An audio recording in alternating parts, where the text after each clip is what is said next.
Kami bersyukur jika kami masuk dalam pembahasan firman Tuhan tentang perselisihan para pemimpin gereja Tuhan. Tuhan, kami belajar dengan rendah hati hal-hal yang penting yang harus kami pegang, yang harus kami tegakkan, dan hal-hal yang harus kami lepaskan dan yang tidak memiliki nilai di dalam kehidupan pelayanan dan juga kehidupan kami secara umum. Tuhan, pimpin kami dengan firman yang kekal ini, dan biarlah Roh Tuhan bekerja untuk memberikan kepada kami satu hati yang terus berpaut kepada firman Tuhan, mengenal akan Kristus dan kebaikan serta kesetiaannya, sehingga pertengkaran atau perselisihan, pertentangan dan perbedaan pendapat bukan untuk memecahkan gereja, tetapi untuk membangun satu gereja yang kuat, yang tidak tergoncangkan dengan kerajaan maut. Dan bahkan di situ ada hati yang sakit, mungkin ada hati yang tidak enak, atau merasakan satu hati yang pedih dan terluka.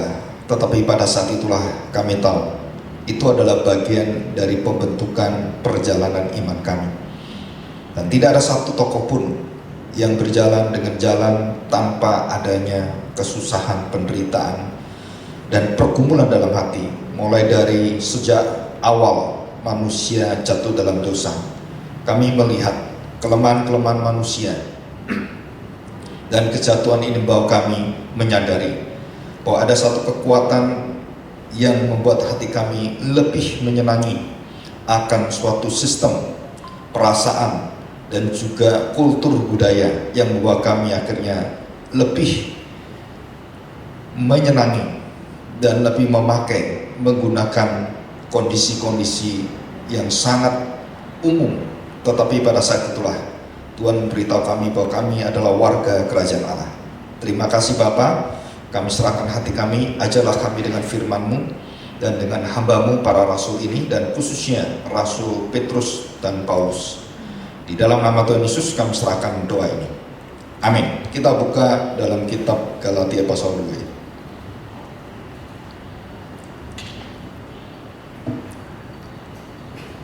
Galatia pasal 2.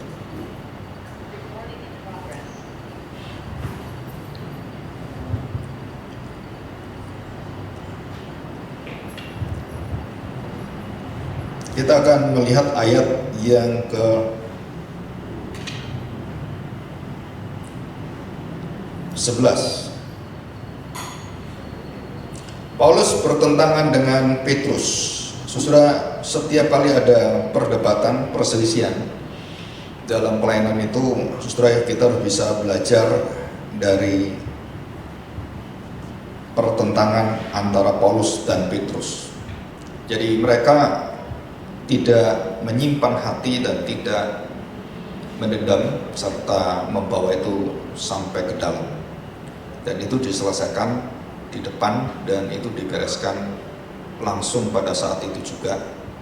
Dan kita tahu bahwa tidak ada cerita lagi tentang mengungkit-ungkit perasaan Petrus dan Paulus, dan tidak ada cerita itu lagi.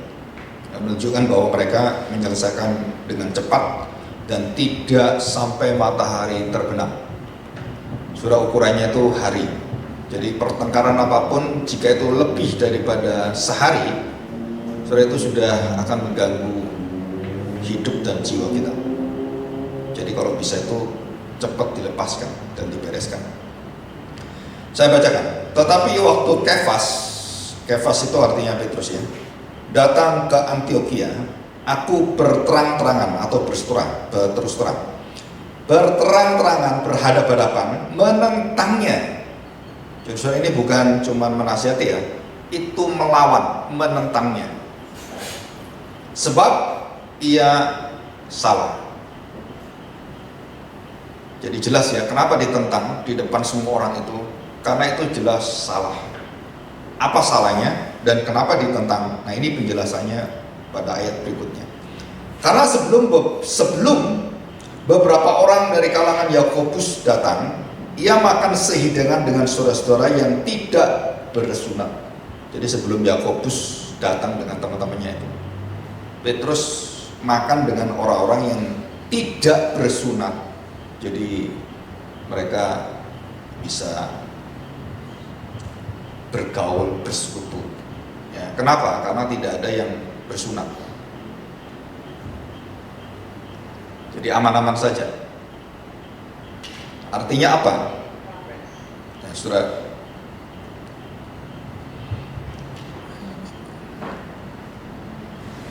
itu mungkin dibuka sedikit ya, karena sinyalnya ada mati.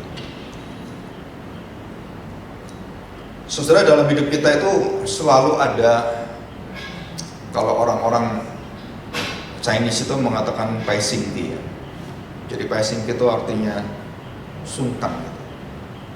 Nggak enak kan. Dan budaya timur itu sangat kuat hal-hal seperti ini. Jaga perasaan, jangan ngomong kasar, jangan bersikap seperti itu, nggak baik. Sebenarnya secara etika moral itu penempatannya itu sangat tepat dan baik, itu memberkati kita. Tetapi kalau berkaitan dengan pelayanan dan prinsip kebenaran, saudara, itu menjadi musuh yang paling kuat di dalam penegakan kebenaran firman Tuhan. Dan saya banyak cerita,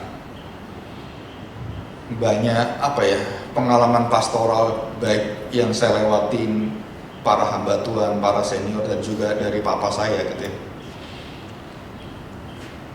Seorang pendeta itu bisa ngomong begitu kencang kepada orang lain, tapi nggak bisa menindak anaknya sendiri. Kenapa?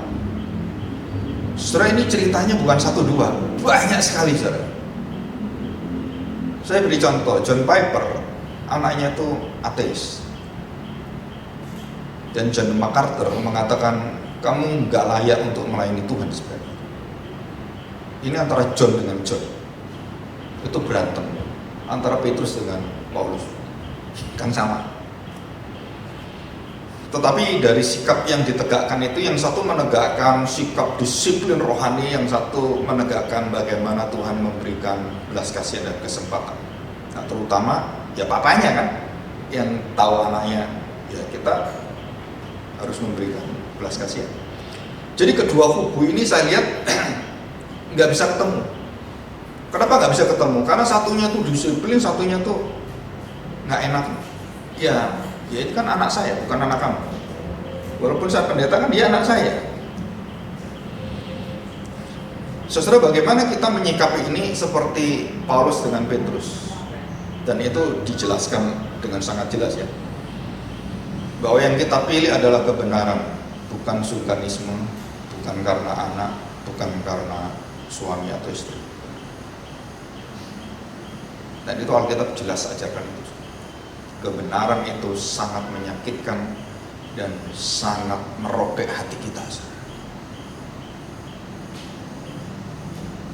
Jadi saudara, kalau kita sungkan dari awal, kebenaran itu sudah tidak bisa ditegakkan, jangan harap kehidupan masa mendatang kita itu akan seiring dengan firman dan Injil. Kita akan terseret-seret terus. Nggak bisa, kenapa? Karena kena ganjel itu terus. Mau tegakkan, jatuh lagi.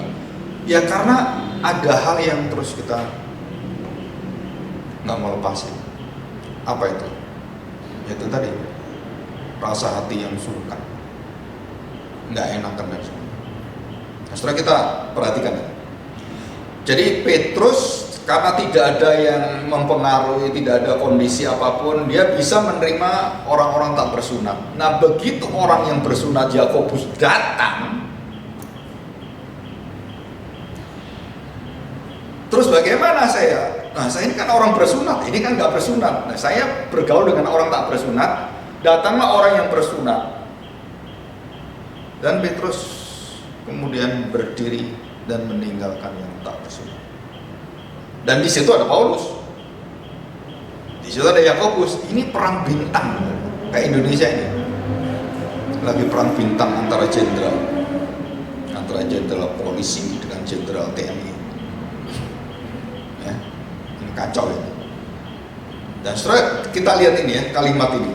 Karena sebelum beberapa orang dari kalangan Yakobus datang, ia makan sehidangan dengan saudara-saudara yang tidak bersunat.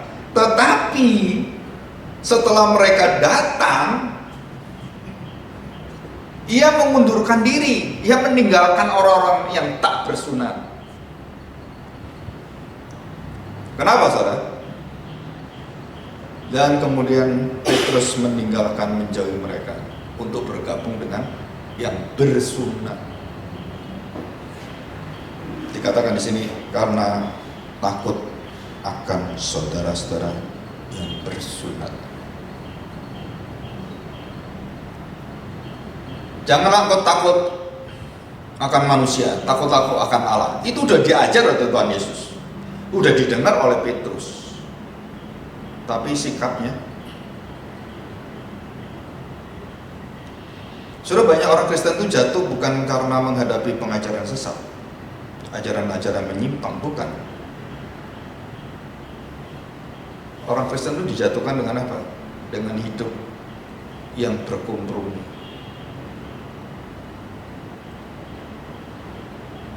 Dan ini, penyakit ini, itu ada di dalam pelayanan dan di dalam kepemimpinan gereja. Wah, saudara, ini virus ini mematikan, saudara. Begitu kamu ngomong dengan jelas, berani ngomong kebenaran, ditendang. Menusuk perasaan hati pemimpin, mungkin majelis kayak pendeta, kayak rasul, kayak wah, posisimu gak aman. Bukan hanya terjadi di luar, so, di dalam gereja. Wah, ini satu yang membusukkan gerejanya. Setelah ini, dari awal pelayanan Petrus memperkenalkan kerasulannya, dan yang paling di depan masalah rasul itu apa? Masalah siapa kelompok saya, siapa golongan saya, siapa yang bersama dengan saya, siapa yang dukung saya. Jadi gereja itu ya golongan-golongan. Kita bergaul gak kerasa itu kita bentuk golongan kita. Mau tidak mau, ya kita ini kan manusia memang bersekutu, membentuk golongan. Yang pinter dengan pinter-pinter, yang bodoh dengan yang bodoh, yang ganteng cantik dengan yang ganteng-ganteng, yang jelek dengan yang jelek. Kalau yang jelek gubur dengan yang cantik-cantik, saudara, kita jadi mainan orang-orang yang cantik itu. Ambilin, disuruh-suruh aja yang goblok itu, yang bodoh-bodoh itu. Dan itu saya lihat waktu saya sekolah ya sama.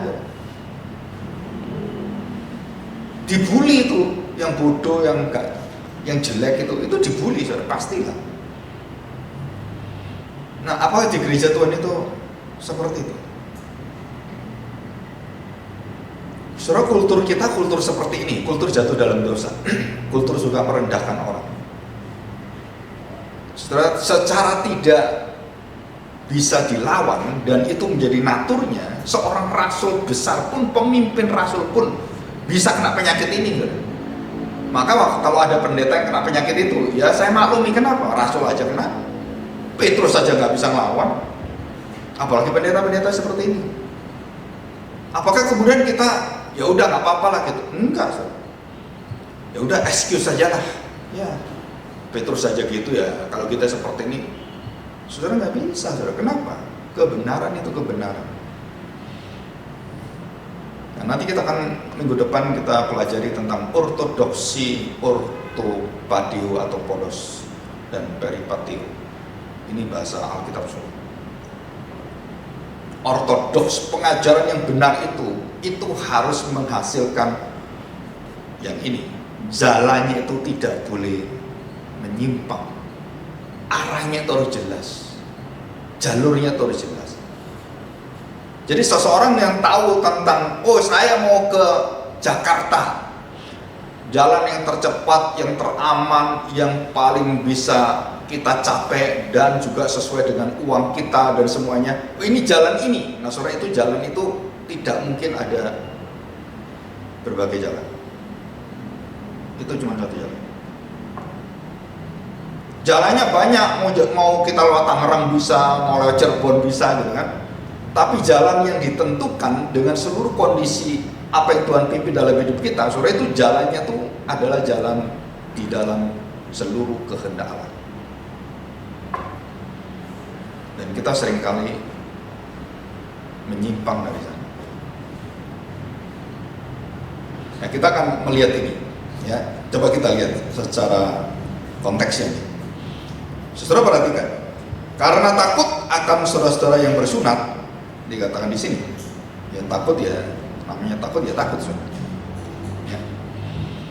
Jadi takut itu bisa di dalamnya tuh satu perasaan tidak mau menyinggung perasaan atau menjaga supaya ya saya tetap dihormati dan saya masuk golongan tetap golongan mereka. Itu banyak, saudara. Dan itu bisa dirinci secara psikologi sosial dan semuanya, itu banyak sekali. Tetapi yang dikatakan adalah kamu tidak takut kepada Tuhan, kamu takut pada manusia. Itu intinya seperti itu. Ya, 13. Dan perhatikan. Jadi takut keluar ya, ini kita ingat ini takut ya. Ayat 13, dan orang-orang Yahudi yang lain pun, nah saudara, nular ini, saudara. Jadi Petrus mengangkat dan meninggalkan, mengundurkan diri menuju ke yang bersunat. Nah, teman-teman yang ada di sini yang bersunat juga, yang bergaul dengan yang tak bersunat, ikut berdiri, saudara.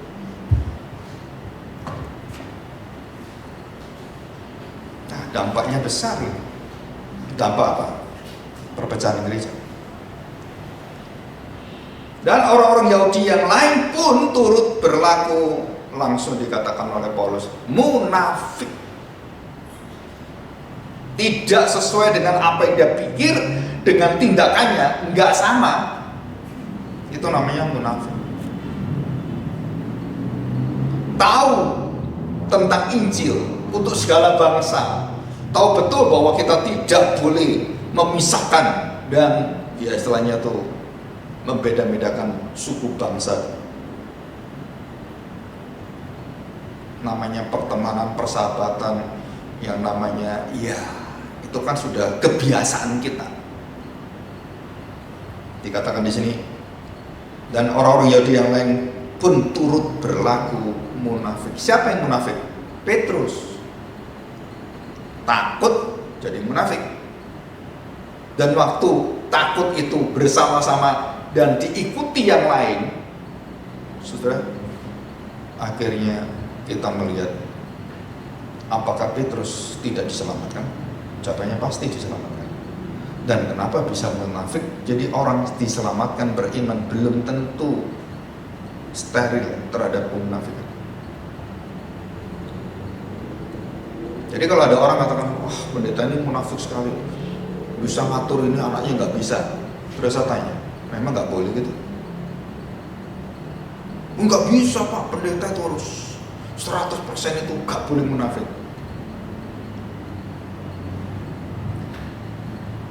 Justru banyak orang Kristen yang abnormal, melihat sesuatu tuh pingin yang perfeksionis gitu. Saudara, Alkitab tidak pernah menyatakan satu orang pun itu sempurna, nggak ada, dan semua penuh kesalahan.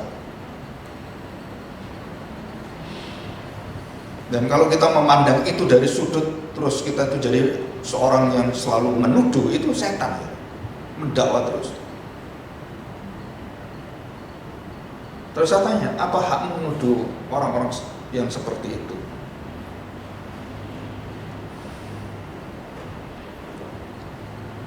Saudara, Tuhan tidak meminta kita ikut-ikut seperti itu, tapi Tuhan meminta supaya kita tidak terjebak dalam hidup seperti ini. Kita harus keluar. Selalu kalau orang salah, yang benar itu, yang merasa benar, yang merasa tahu, itu selalu berlaku munafik. Kenapa? Dia pikir dia tahu daripada orang yang salah itu. Sama aja kamu. Nah, Paulus juga sadar ini.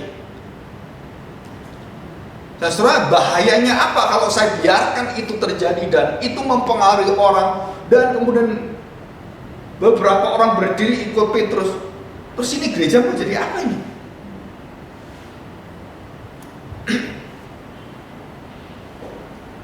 Waktu satu gereja dalam kondisi sudah mau pecah gitu kan. Terus ini ada di Tasik gitu. Pak, bisa ke Tasik gak? Oke gitu. Terus apa? Iya Pak, ini lagi gini. Oke. Saya tanya, apa sih salahnya kelompok ini? Oh ini Pak. Terus dari sini, apa salah kelompok ini? Terus saya tanya, apa yang benar, yang kamu lihat benar? Nggak ada yang ngomong.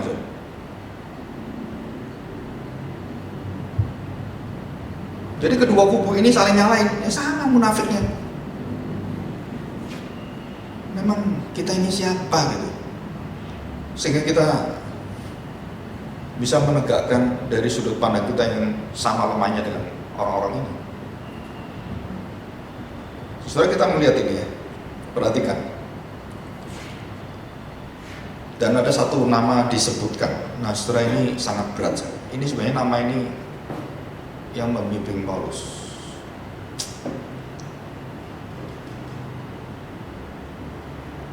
Saya pernah datang secara pribadi ke kamarnya Pak Yosef Tom, dan saya bicara.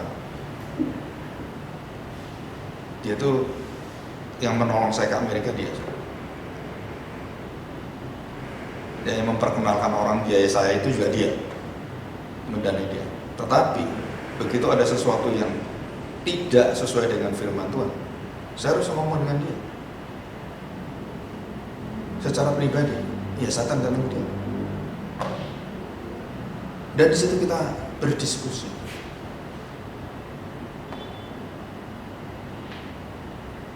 Jadi saudara, bukan berarti orang yang pernah bimbing saya, orang yang baik dengan saya, terus kemudian waktu dia jatuh dalam dosa, saudara biarkan. Ini Paulus luar biasa. Wah, kamu kan yang bimbing saya, kamu di bawah saya. Wah, saudara, di gereja itu nggak ada seperti itu. Kita ini di hadapan Tuhan sama-sama orang berdosa, sama-sama orang belajar dalam kebenaran. Ini perhatikan. Dan orang-orang Yahudi yang lain pun turut berlaku munafik dengan dia, dengan Petrus, sehingga siapa saudara? Barnabas.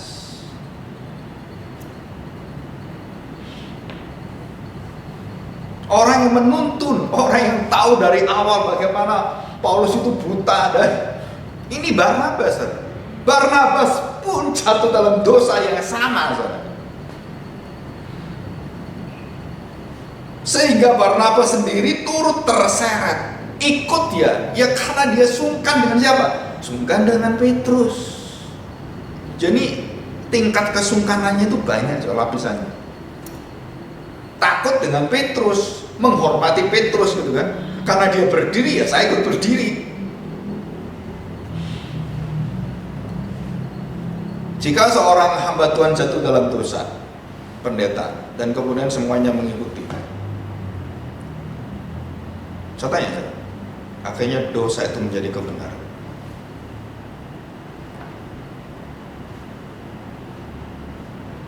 Kebiasaan-kebiasaan itu akan menutupi dosa, akhirnya dibenarkan.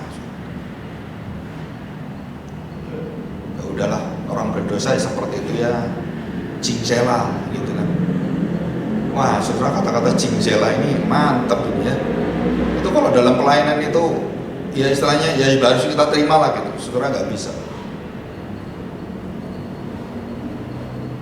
Kita belajar karakter orang Barat yang dipengaruhi Alkitab, yaitu filsafat garis lurus, bukan garis berputar-putar filsafat timur.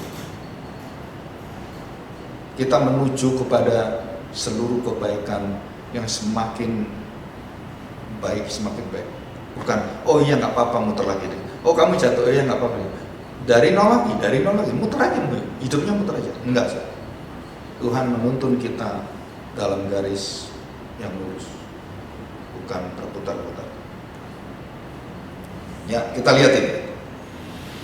Dikatakan terseret oleh kemunafikan mereka. Jadi tadi kan satu kemunafikan Petrus, sekarang Petrus ikut orang lain. Dan Paulus mengatakan, nah munafiknya itu udah jadi banyak nih, plural ini.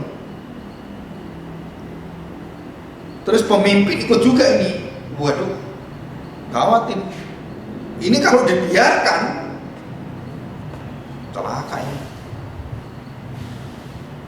Dan Paulus yang tahu hati Injil, yang tahu kebenaran, yang tahu bagaimana hidup bersama orang-orang yang non-Yahudi dan dia sendiri Yahudi sebenarnya, dan bagaimana dia bisa terima. Saudara, kita tahu Petrus dihajar oleh Tuhan dengan makanan-makanan yang haram, ada babi,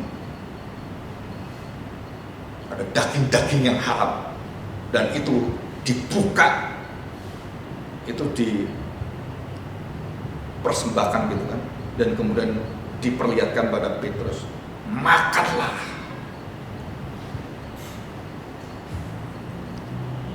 Semua pengetahuan tentang ini sudah tahu, Petrus sudah tahu.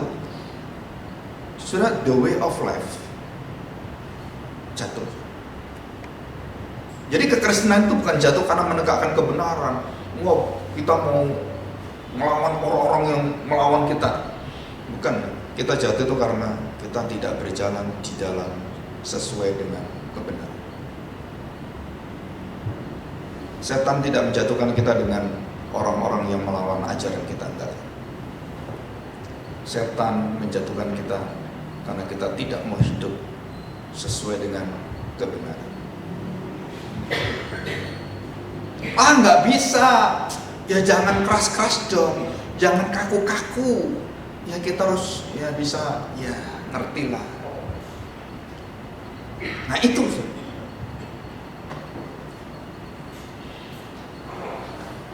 Jadi ortodoks itu kalau tidak ada ortopodosnya, saudara, itu adalah kematian bagi iman Kristen. Jerman itu mati, dan seluruh daripada Inggris tokoh-tokoh teologi yang luar biasa, yang waduh itu jago-jago yang bukan hanya pinter ya, mereka menguasai seluruh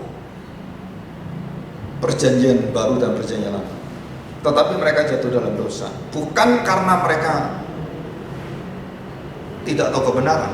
Mereka itu melihat kebenaran dan seluruh apa yang Yesus lakukan, dan kemudian mereka cocokkan dengan hidupnya. Coba kalau saya punya anak, ini Immanuel kan kurang ajar sekali. Ini kalau saya cerita contoh-contoh ini banyak sekali. Dia khotbah tapi ngelawan Alkitab. Ini orang yang Eden juga itu. Pendeta rada-rada Eden. Dia ngomong, ini saya cocokkan dengan jalan hidup saya. Ini kebenaran firman Tuhan. Terus kenyataan hidupnya itu apa?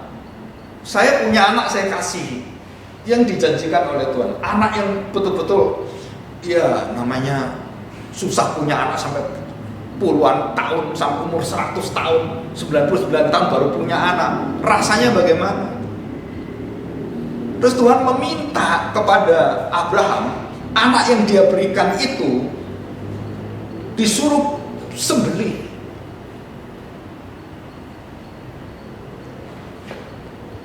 Saudara, janji Tuhan itu adalah kebenaran, kehendak Tuhan. Dan waktu dijalankan dalam hidup kita, kita bertanya pada Tuhan, it is not my way, it is your way, not my way. Kan ada lagunya kan, My Way, Frank Sinatra.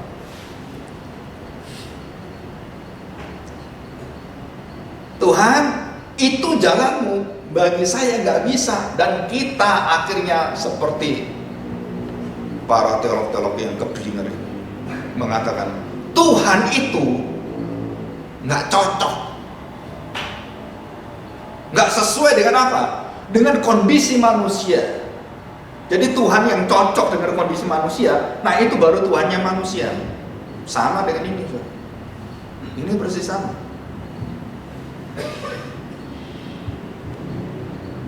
Saudara, kalau saudara mengalami hidup rohani, saudara akan merasakan kekuatan ini yang luar biasa. Satu batin pergumulan yang mungkin kita sendiri nggak bisa ngelawan, nggak mungkin ngelawan. Ini batin dalam diri Rasul yang bisa tergelincir akhirnya jatuh. Ini Paulus katakan di sini. Ya, apa masalahnya? Ayat 14. Ini permasalahan yang dibuka oleh Rasul Paulus. Ini adalah masalah. Kenapa takut, munafik, kenapa ikut sebenarnya, dan semua ikut semua. Ini masalahnya. Tetapi waktu kulihat bahwa kelakuan mereka bukan pengetahuan mereka, bukan ajaran mereka. Tuhan Yesus katakan orang-orang Farisi ahli Taurat itu ngajar benar, kamu dengarkan dia, tetapi jangan ikut kelakuannya, perbuatannya.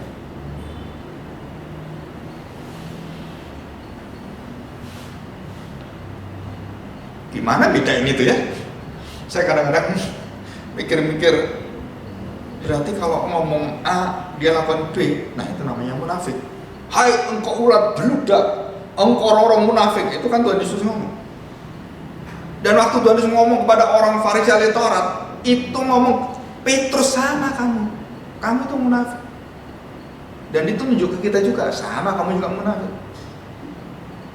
Emang kita lebih baik dari Petrus, dari ahli Taurat orang Farisi? Sama aja. Banyak dalam hidup kita nggak sadar, kita berlaku munafik.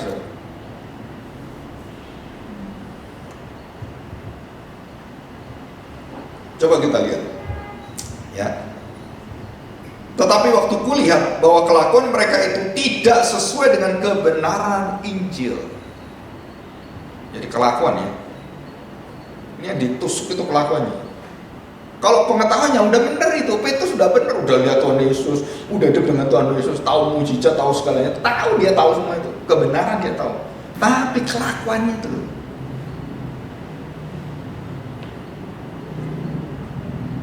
Dan saudara, kita mudah melihat kelakuan daripada melihat pengajaran. Kenapa? Kita ketemu orang, gitu kan? Saudara nggak? Mau tanya, kamu kenal Tuhan Yesus? Kan enggak gitu. Kamu percaya Tuhan Yesus satu-satunya juru selamat, jalan keselamatan satu-satunya. Ketemu orang ini katanya itu. Tapi dari sikap hidupnya, dari apa yang memancar dari kebenaran itu, kelakuannya itu terang sejati itu bukan keluar dari pengetahuan, tapi dari kelakuan. Itu misi orang Kristen itu terang dan garam. Itu kelakuan, bukan otakmu doang.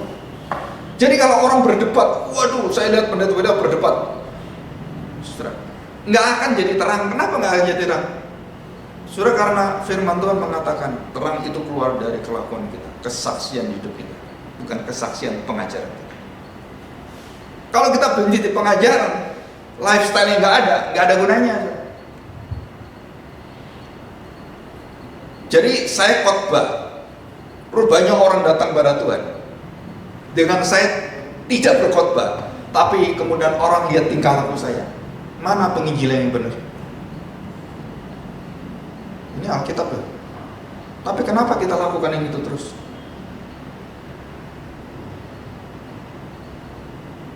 Dan orang tidak berubah kelakuannya. Ini cara setan untuk membentuk gereja mati itu dengan cara ini, saudara. Dan kita yang gila-gila seperti itu, wah, pengajaran apa gitu, nggak sadar kok. Memang itu dikasih oleh setan. Ayo sana, terus aja, ayo terus. Tapi nggak ada efeknya sama sekali. Nah itu kematian iman Kristen.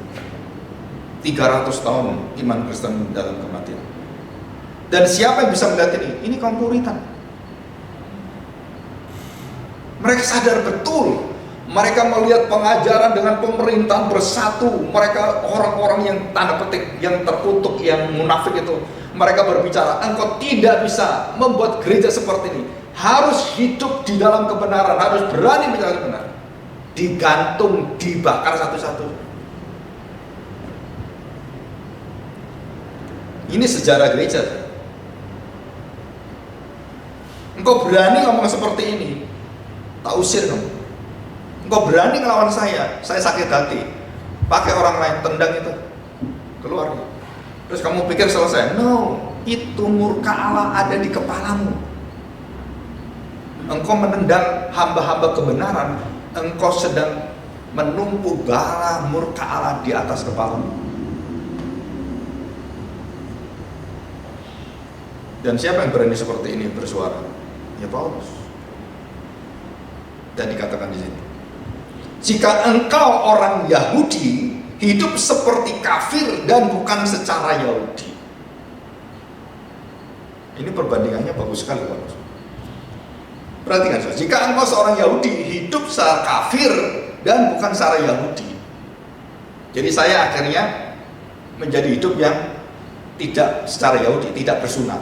Jadi tidak bersunat, gitu kan? Bagaimanakah engkau dapat memaksa saudara-saudara yang tidak bersunat untuk hidup secara Yahudi?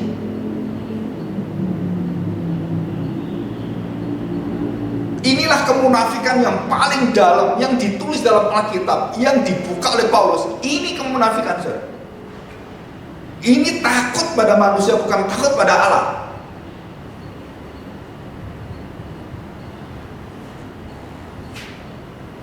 Saudara, kita mau berbicara seseorang itu yang paling sulit adalah kalau orang itu diberitahu salah. Betul kan? Apalagi ini pemimpin dengan pemimpin, orang besar dengan orang besar, gitu kan? Dan Paulus itu di bawahnya Petrus, dan Paulus itu di bawahnya Barnabas, karena dibimbing oleh Barnabas. Maka Paulus berkata pada Timotius, jangan pernah engkau melihat engkau muda dan engkau takut dengan yang tua, engkau takut dengan seluruh sistem. No, bukan karena mudamu, tapi karena kebenaran.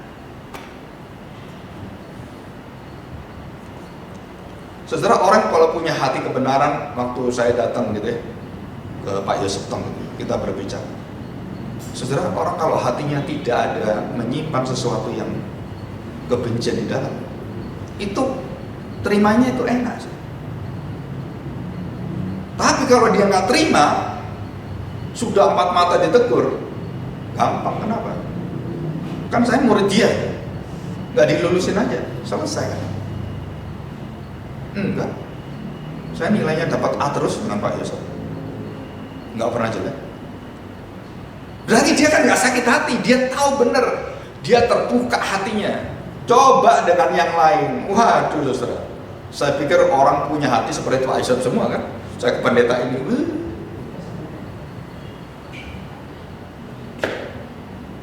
saya mulai dari Surabaya, jalan Katotan, pendeta senior diberitahu, waduh saudara, langsung keluar kalimat, nggak cocok aku dengan Pak Aku. Majelis datang, itu kenapa kamu nggak bisa ini sinkron? Ya selama ini saya BB aja, apa nggak sinkron gitu kan? Dan saya bantu dia, saya terbuka mau melayani, saya bantu. Terus tanya lagi, akhirnya saudara, the way of life. Jadi ini bukan orang yang troublemaker, tapi peacemaker. Orang-orang bukan cari masalah, orang-orang cari damai, mencari kebenaran, hamba kebenaran. Itu bukan troublemaker, itu peacemaker. Bagaimana kita tahu peacemaker? Dia selalu membicarakan kebenarannya, bukan nyalakan orang. Setiap kali datang nyalakan orang, setiap kali mengkritik orang, itu troublemaker. Tapi kalau dia datang, dia tahu salah orang, dia membangun orang itu. Nah, itu peacemaker. Saudara ketemu orang, dengar aja, dia itu troublemaker atau peacemaker, gampang lihat aja deh. Kan tahu kita, nah ini troublemaker. Dari A sampai Z itu yang diomongin apa? Nyalain orang terus, nah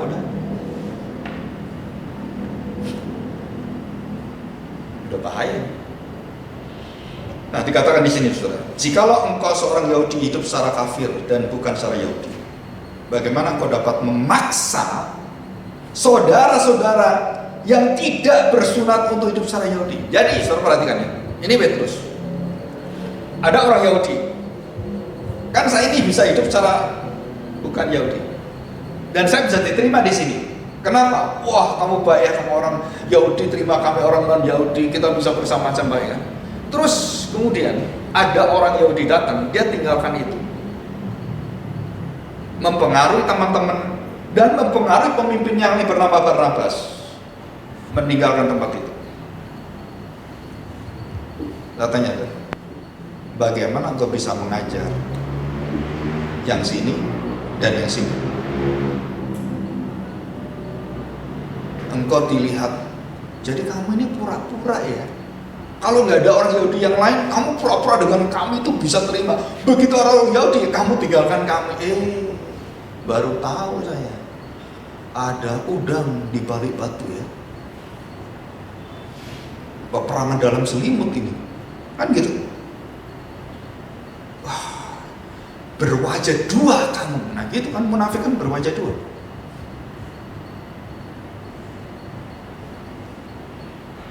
Saudara, coba kita bayangin. Jadi waktu Petrus meninggalkan itu, saya tuh nggak bisa nebak hati Petrus. Dia nggak tahu bahwa kesalahan tingkah laku dia seperti itu dampaknya besar sekali, saudara. Menggoncangkan asas-asas pengajaran gereja.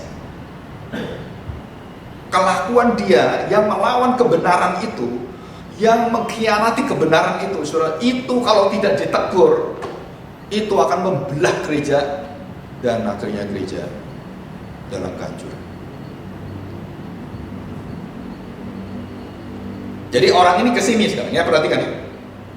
Petrus kemudian dengan Barnabas dengan orang Yahudi pindah dan ke sana. Dan di sini saya tanya, bisakah Petrus diterima kembali setelah dia ke sana terus ke sini? Oh, begini ini pulang, balik lagi, bisa? Enggak akan bisa.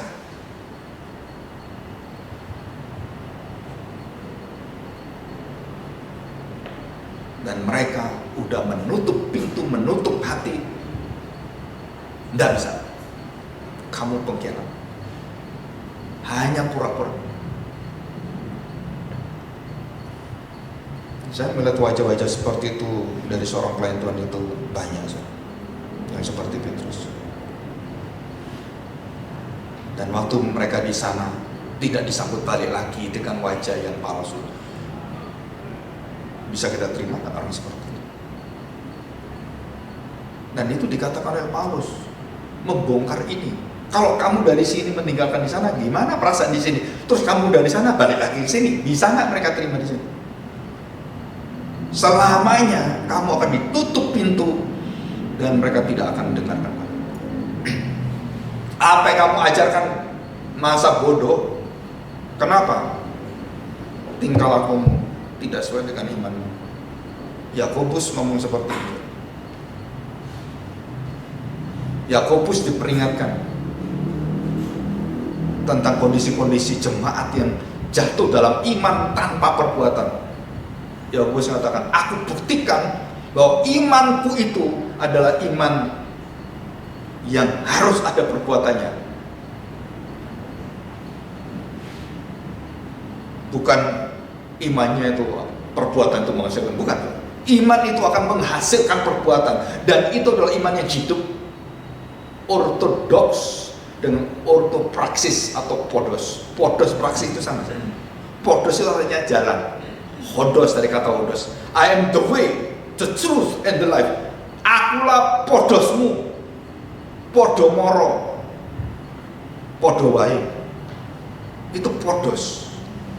Akulah jalan, akulah jalan. Tuhan Yesus memang itu kan. Banyak orang bisa mengenal Yesus. Oh, Yesus itu adalah Allah. Dia itu juru selamatku. Apakah kamu mau akulah jalanmu? No. Akulah kebenaranmu? No. Akulah hidupmu? No.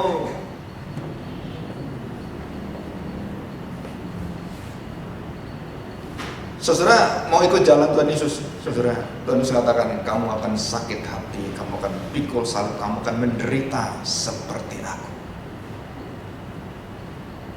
Jika orang Kristen tidak pernah menderita bersama dengan Yesus dengan kebenaran dan menjadi saksi itu, saudara-saudara belum menjadi orang Kristen. Pak, saya jadi Kristen aman-aman saja, nggak ada. Ya, berarti kamu manusia Kristen ortodoks, seperti pemuda yang kaya, tidak pernah ortopodos. Kenapa? Dan Tuhan katakan, kamu ingin sempurna? Oke, the way of life, jalan harus sempurna. Apa? Hukum semua, aku tahu semua. Dan Tuhan katakan, jualah apa yang kamu miliki dan bagikan pada orang miskin. Runtuh. The way of life-nya itu menentang seluruh ajarannya. Apa? Ada dosa yang begitu dalam dirinya, yang dia pegang itu, yang dia terus ingini dan dia sebab itu apa? Saudara, kekayaan, kejayaan, kesejahteraan. Maka iman Kristen yang mengatakan kalau nggak kaya itu imannya salah, kalau nggak pernah sembuh imannya salah, kalau sakit terus imannya salah. Saya ngomong itu ajaran sesat. Yesus mengajarkan kamu harus memikul salib, menderita bersamaku. Terus ada yang ngajar nggak boleh menderita. Kamu ngelawan ajaran Tuhan Yesus itu. Di satu gereja karismatik, saya bicara ini menderita. Kenapa kita melawan seluruh ajaran Tuhan Yesus? Yang protes puluhan orang itu, pengerja semua.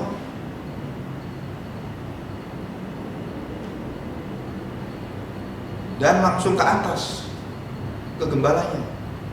Untuk apa? Pak, jangan diundang lagi nih. Ini ngelawan seluruh ajaran kita. Terus ditanya, apa yang ngelawan? Sesuai Alkitab enggak? Yang diomongkan soal Alkitab Pak Agung gitu. Ada ayatnya enggak? Ada Pak. Ya kamu yang ngelawan, bukan dia.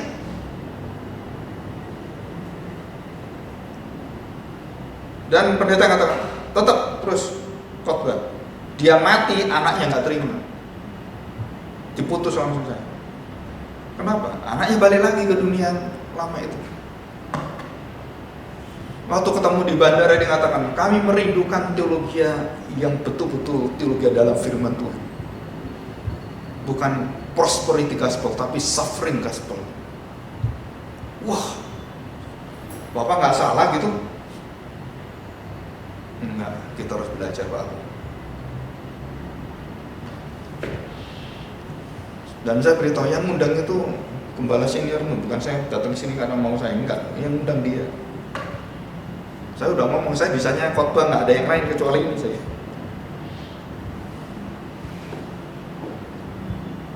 Dan saya beritahu saudara saya, kalau yang cocok itu berarti yang sesuai. Kalau nggak cocok, jangan harap saudara. Tapi saya bersyukur kenapa? Berarti Tuhan itu masih sayang dengan gereja-gereja seperti ini, saudara. Dan masih didatangkan orang-orang bersuara kebenaran, dan orang-orang itu akhirnya beberapa orang itu atau berapa puluh orang itu akhirnya mereka sadar, saudara. Dan mereka kemudian keluar mendirikan persekutuan dan mereka merindukan firman yang benar itu. Saya nggak tahu urusannya masa depannya harus kemana, saya nggak tahu. Tapi saya hubungkan nama Tuhan yang sangat baik yang di Surabaya. Nih kalau kamu undang ini orang-orang. Ya, oke saudara. Kita lihat ya ayat 14. Kelakuan mereka tidak sesuai dengan kebenaran Injil. Nah, ini namanya ortopodos.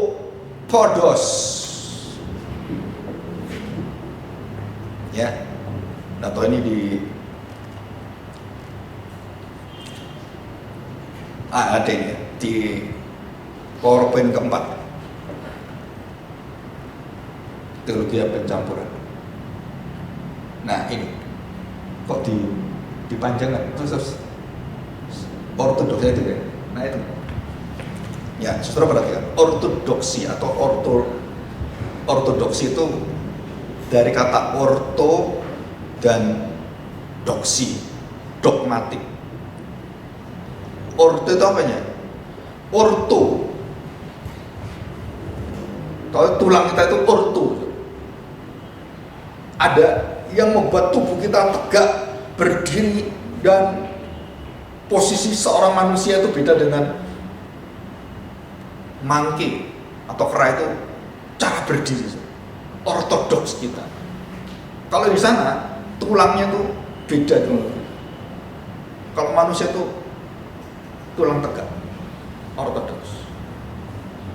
Jadi pengajaran-pengajaran yang seluruh sesuai sejalan dengan kebenaran. Aletheia. Dan dikatakan di sini, ya, tidak sesuai dengan kebenaran. Kebenaran bukan di kayu suni, tapi ini adalah aletheia, kebenaran yang nampak, kebenaran yang sudah hidup dan menjadi kebenaran contoh teladan dalam hidup kita. Ortodoks, kita sudah tahu. Apakah sudah aman kita tahu tentang ortodoks ini? Pengetahuan teologi ini? Jawabannya belum. Jadi seseorang yang mengajar tentang ortodoks, saudara, tidak boleh tidak harus mengajar ortopodos.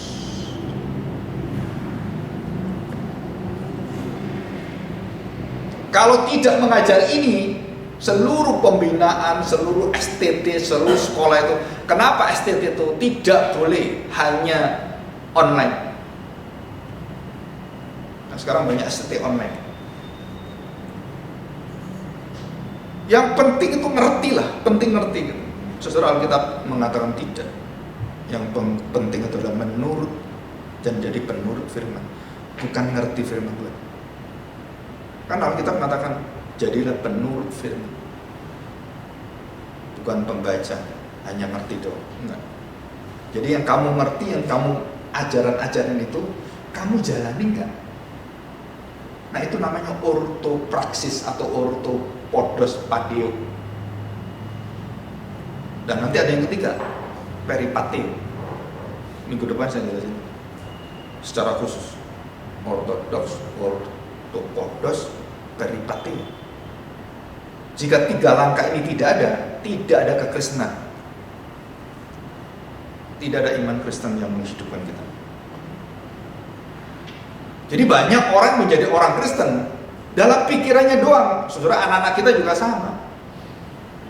Dari sekolah minggu ngerti firman Tuhan, tapi hidupnya tidak pernah menjadi saksi dan menghidupi firman itu. Terus bagaimana supaya mereka itu menghidup firman itu? Mereka harus mengalami perjalanan pengudusan Tuhan. Apa itu pengudusan Tuhan? Belajar mematikan dosa, melawan dosa dengan kuasa firman Tuhan. Saudara, ini tidak bisa 1-2 hari, sepanjang hidup kita.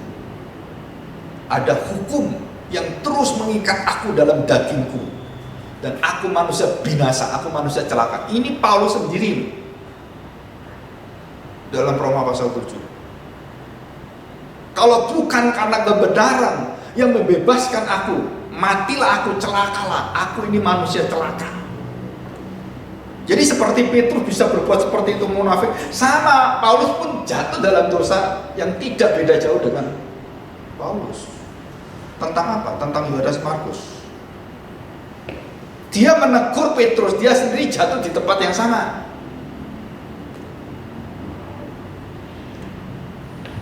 Maka kalau kita melihat perjalanan gereja Tuhan itu, surah itu adalah yang kita puji, kita sembah, yang kita agungkan adalah kasih setia Tuhan, kemurahan Tuhan.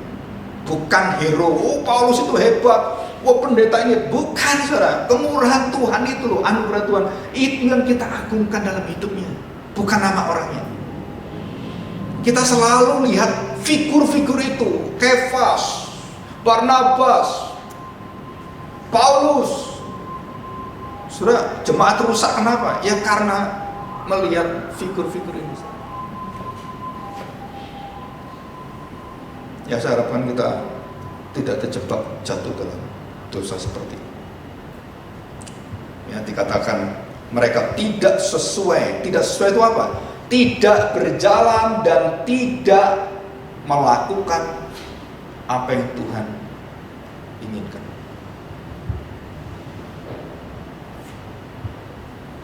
Jadi podos itu adalah jalan. Jalan apa? Jalan lurus. Jalan yang tidak bengkok-bengkok, jalan yang diinginkan Tuhan, jalan yang berkenan pada Tuhan. Dan nanti peripatio adalah how to-nya.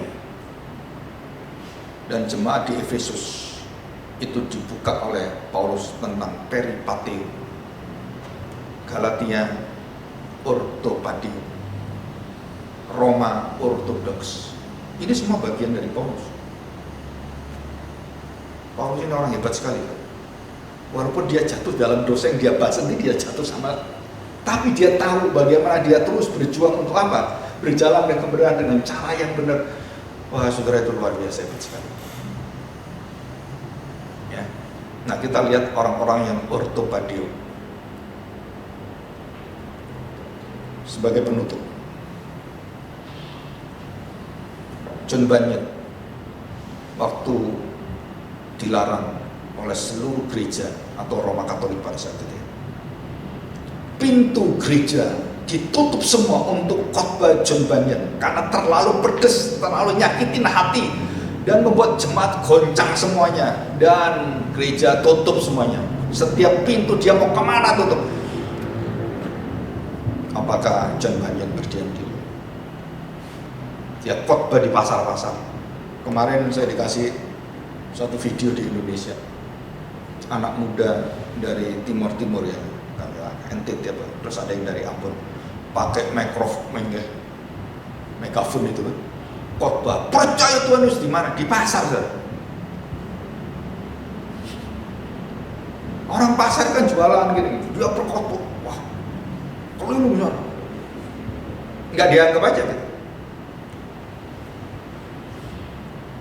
Kadang-kadang saya melihat orang seperti ini, apa kita berani seperti dia gitu? Di New York juga sama gitu.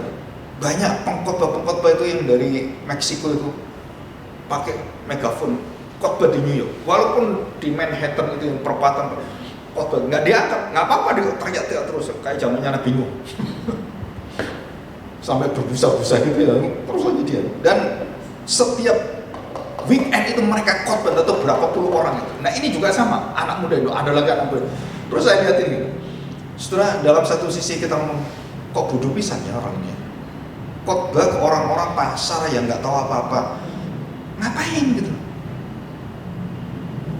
Kan kita ngomong gitu sih.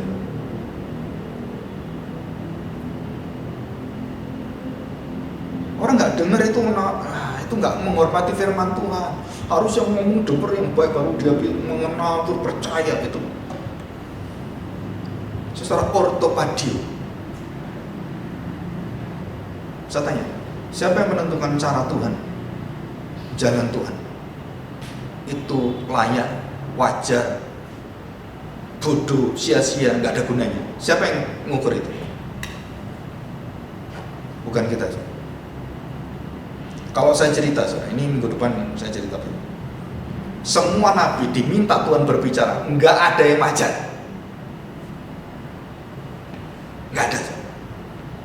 Bahkan nabi-nabi itu disuruh melihat dan diberi penglihatan oleh Tuhan, melakukan tindakan-tindakan yang aneh-aneh. Bahkan yang paling aneh itu, Hosea suruh kawini pelacur. Kalau saya nggak tahu, betul nggak? Keluar kemana? Ke Saritem. Ya, tahu Saritem nggak? Tempat pelacur itu. Dan kamu ke sana. Pilih satu pelacur yang paling jelek, yang paling brengsek itu. Ambil dia dan kawinin dia. Saya tanya aja, wajar nggak? Saudara, kalau kita lihat ortopadio, kita betul-betul tahu kedaulatan Tuhan. Nah, titik nilai ortopadio itu apa, saudara? Mungkin bagi orang itu sia-sia, nggak ada gunanya, tapi bagi Tuhan itulah cara Tuhan. Dan cara Tuhan memenangkan peperangan juga sama. Kalau saya perang, wah saya harus siap tentara yang banyak. Gideon menyiapkan orang, ribuan orang, yang diambil Tuhan cuma 300 dan tidak boleh bawa senjata, hanya bawa buyung. Menghadap tentara, tombak, ketumpung, Saudara itu buyung terus tempat air ini gitu. Ini bukan drunken master, saudara. Bukan dia orang tua anak ini. Terus bagaimana ngelawan itu? Saudara, supaya engkau tahu bahwa akulah yang melawan mereka. Akulah kekuatan. Saudara, iman seperti inilah yang membuat kita itu akhirnya tahu siapa Tuhan dalam kekuasaan kebesaran. Tapi kita ini manusia ingin bantu Tuhan. Supaya layak gimana ini saya? Saudara, kenapa setiap saya pelajari dalam sejarah misi gereja Tuhan sepanjang sejarah, Tuhan tidak pernah menyiapkan misi dengan uang sebanyak-banyaknya. Kalau Tuhan menyiapkan uang sebanyak-banyaknya, Tuhan itu panggil konglomerat jadi pengabar Injil. Betul nggak? Ada nggak konglomerat jadi pengabar Injil? Nggak ada. Yang jadikan pengabar Injil nelayan-nelayan, perempuan-perempuan, Maria Magdalena itu yang dijadikan penginjil itu. Apa kekuatan mereka? Dihina mereka, kamu pelacur, kamu nelayan, kamu anak siapa?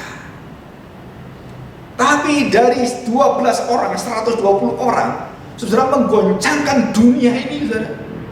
Apa itu? Ortopadio. Jalan yang lurus, nggak peduli kata orang. Tuhan pimpin saya jalani, kamu hina saya, nggak apa-apa. John Bunyan ditutup semuanya, dibatas semua, saudara, sampai akhirnya karena nggak bisa dibatasi, ditangkap dia, masuk penjara belasan tahun. Di penjara khotbah tetap dia, bukan khotbah orang, bukan. Dia tulis surat pada teman-temannya. Nggak ada satu tempat yang bisa memenjara Injil. Kenapa? Jalan kebenaran itu tidak bisa ditutup oleh siapapun. Dan disitulah John Bunyan mengatakan, aku bersyukur jika pintu-pintu gereja ditutup dan Tuhan sediakan pintu yang tidak pernah lagi ditutup. Apa itu? Penjara. Dan disitulah dia menulis seluruh pengalaman hidupnya. Dan lahirlah karya-karya John Bunyan yang sangat agung. Di mana itu?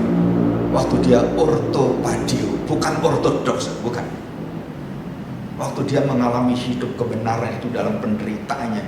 Nah, ortodoks menjadi ortopadio itu, saudara. Dia melihat Kristus dan dia menuliskan itu satu persatu. Dan saya harapkan kita mengalami iman yang seperti ini. Ya, mari kita berdoa.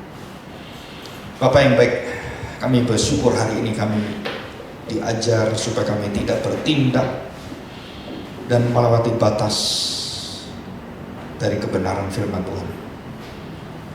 Kami tahu Petrus penuh dengan kelemahan, tetapi bukan menjadi musuh bagi Paulus, dan juga sama dengan Paulus ataupun Barnabas. Biarlah hati kami adalah hati kebenaran, sehingga setiap orang-orang yang menegakkan kebenaran, membicarakan kebenaran, memberitahu kami tentang kebenaran, kami siap dengan hati mau untuk mendengarkan dan seturut dengan kebenaran. Walaupun mungkin bagi kami sangat menyakitkan, menusuk hati, dan sangat pedih sekali. Dan hati kami seringkali terluka, kecewa. Tetapi pada saat kebenaran itu kami terima, luka-luka itu dan kepedihan itu akhirnya membawa kami dalam sukacita yang melebihi daripada luka batin kami. Dan kami bersyukur karena Paulus terus mengingat Petrus, dan Petrus bersyukur untuk pekerjaan pelayanan Paulus. Inilah satu keindahan dalam langkah hidupnya. Petrus akhirnya mengenal ortopadio, tidak boleh dipermainkan. Dan Paulus mengenal bagaimanakah menerima orang-orang seperti Petrus, yang punya hati seperti hati Tuhan kami Yesus Kristus. Terima kasih Bapa untuk kebenaran-Mu. Ajarlah kami memegang kebenaran, hidup dalam kebenaran dan sejalan dengan kebenaran, walaupun kami harus menderita, kesulitan, banyak tantangan, ataupun mengalami kematian. Biarlah namamu dipermuliakan. Di dalam nama Tuhan Yesus kami serahkan doa kami ini.